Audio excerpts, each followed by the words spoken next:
Everyone, welcome back. So last time we made this just simple object. Is it a hammer? Is it a strange light bulb? I don't know. The big thing was we set its appearance and we also set its material. I wanted to tell you two things with that. One, setting your material does not change the appearance of your part. It only is there for mask properties. So like if I do that, like I set it to type of steel here, if I go check mass properties now, it will give me an actual mass, not just a volume, it'll give me a mass because it knows its density from the material. I can also use that for structural analysis. I can see if a beam's going to bend and where stress will build up based on the material it's made out of. So that's why you set the material. It's not for making it look nice. Now, if I want to make it look nice, we have to change its appearance, which you can do by right-clicking it and messing around with the disco ball. And when I do that, I can change the appearance for, a face, a particular feature, or for an entire part, or for an entire body. Whatever you're looking for, you can change it to various things. Now, last time I set this to some sort of metal, and this one to mahogany. And when you look at it, okay, you can say, well, it's kind of silvery, like metal-ish, and this is kind of like wood. But this does not look realistic. It looks very cartoony. And if I was trying to show this to my boss, this would not be nice enough. I want to make a really well-rendered, very realistic looking model. So how do I do that? Well, in SOLIDWORKS, we have to use an add-on called PhotoView 360. How do you add add-ins? You go to the thing that says SOLIDWORKS add-ins. As a note, you have to have these installed when you install SOLIDWORKS. That's why things like plastics and inspection aren't available to me because I didn't have those installed. But things like flow simulation are because I made sure it was. Now, depending on how you have it set up, these might already be selected. So you see one that looks like that, then you know it's already selected and it's there for you. This was not already added in, so when I clicked on this, it gave me a new tab, Render Tools, which I can use now for PhotoView 360. If you use these a lot, it might make sense to make sure that they're always available to you. They're always available, but make sure they're starting up when you start up SOLIDWORKS. And you can do that. All you have to do is you go over here to your settings, you go to add-ins, and if you click on these boxes, what you will see is that it will come up every single time. I don't want this one to come up every single time. I thought I saved it last time. And so when you do that, they'll be logged in every single time, loaded in every single time, and ready for you right as you start SOLIDWORKS. But you need to check to see how much time they're adding to your login. Like the 3D Experience Marketplace takes an extra 5 seconds. Simulation takes 4 seconds. My SOLIDWORKS was really slow before I removed those. Okay, so by clicking that, it'll go ahead and add it in. I click OK, all is well. Now let's look at render tools. The simplest one to use is the integrated preview. This is your just testing it really quickly to see if it looks right for you. And when I click on this, it's going to get angry at me almost immediately. It says it is strongly recommended that you add a camera or at least turn on perspective view. What does it mean like that? Well, a camera, I can literally set up digital cameras, not real ones, inside of my scene so they can take pictures from different views.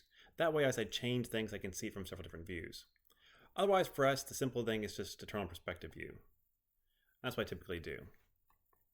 That will give us a perspective view. This is small, so we don't really see any effects of that right now. Now, I've clicked integrated preview. It's running now, but it took it a minute to load. Now, do you see a big difference there? It went from looking very cartoony to looking much more realistic. This is now shining. This is polished mahogany. It looks like polished mahogany. This looks like a steel ball. You can see reflections from different lights in this magical room it's in. And I can see reflections here. So all the reflections, all the light bouncing off of things, all the shadows, they're now available and they're now happening. Now, integrated preview is doing its best to render it fairly well as you're just looking at the part. However, you don't want to leave it in that for very long because whenever I rotate this, you're going to see that it really gets wonky pretty quick. It's going to re-render it for me continuously, again and again, but it's very slow to do. So when I rotate it again, it pops back up. Okay, now looking at this silver ball right here, you can see that you kind of see a floor and a wall and a ceiling. Now, while this looks like a featureless white void that you're floating around in here, you're not actually. It is a room, and you can actually change the room or the scene that you're dealing with for your render. You can put it into be outside. You can put it in a room with certain dimensions. You can add things to that room and make it look more realistic. Maybe it looks like it's on a desk now or on a street, wherever it should be. And you can add in your own as well. I'm going to remove integrated preview now. Okay. As I do that, much easier to move around. I like it a lot more. Nice. So now let's go over to final render. As a note, render region can choose a particular portion of this to render. I'm not going to worry about this for now. That's pretty self-explanatory. I can choose where I want to render it. But let's go to final render. Now that integrated preview was just showing me how it would look for a bit. The final render is going to go way, way beyond that. As a note, it will take it a while to do. So you can see that this is now popping in. This is its rendering. So all those little dots were it doing its best to render it to look nice. And now it's going across and trying to get a full resolution render. As a note, you will still see some, if you're like really paying attention at the edges, you'll see that they're kind of jagged right now and very pixelated. And even as this goes through, it'll still look pixelated until it finally does its last load. What it's doing right now, if you actually look over here, you can see that it's tracing rays. So it's actually tracing different light beams that it's modeling throughout the room and throughout the parts to get the most accurate view of it possible. Think about like popular video games now. They have ray tracing and suddenly looks magic. Okay, so it's now finished going through it. It's going to pop in just a second. And when it does, there you go. Suddenly it'll be a nice clean image. And I can zoom in. You can see now that this looks very, very clean. Now I'm really, really zoomed in. And it doesn't look pixelated at all anymore. And I can see all kinds of reflections or anything else. It's much cleaner and clearer. If you don't like the way this looks in the end, that's okay. I don't like that either.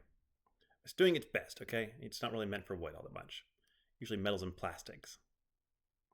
But with this, I can have a very pretty picture of my part, which I can then give to my employer, and they can use as they need, maybe in marketing, whatever it is. I don't have to make something physically to market it. I can use this and then change colors really quickly to market it. Okay, let's close that down. And then close that down. There we go. Back to here. Everything is good. That's looking good. Okay, we'll look at one last thing this time. And that'll be pretty much all the things you need to worry about. The final one is to edit scenes. So there are a bunch of basic scenes that are already built into SOLIDWORKS. As a note, you can load in your own. Now, I don't have any ones that I have made myself ready, so don't worry about that too much, but I can do different things like make it blue, faded, with different light sources, some black with fill lights, a studio room, an office space, a rooftop. If you're noticing here, like this doesn't look like a rooftop, well, let's see what happens when we do the integrated preview. And we'll have to give it a second here.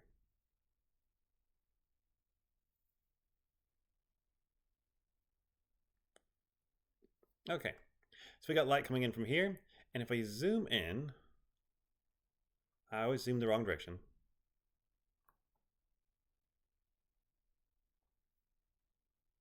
What do you see inside of that reflection now? Do you see a featureless white void? No, you now see that it's on some rooftop, and we're actually seeing reflections from the sky and from the local city. All of that's now being taken into account. I can also, if I want to, change the floor offset to get this guy off of the floor so it can be floating in space if I need it to, wherever I want it to. It'll default to being on the floor. So this is a really cool aspect of this, so that your reflections actually are being matched to the environment that you want it to have. So PhotoView 360 is just one of the add-ons that's built into SOLIDWORKS, and it really is great for making your models look pretty and showing them in a way that is more realistic.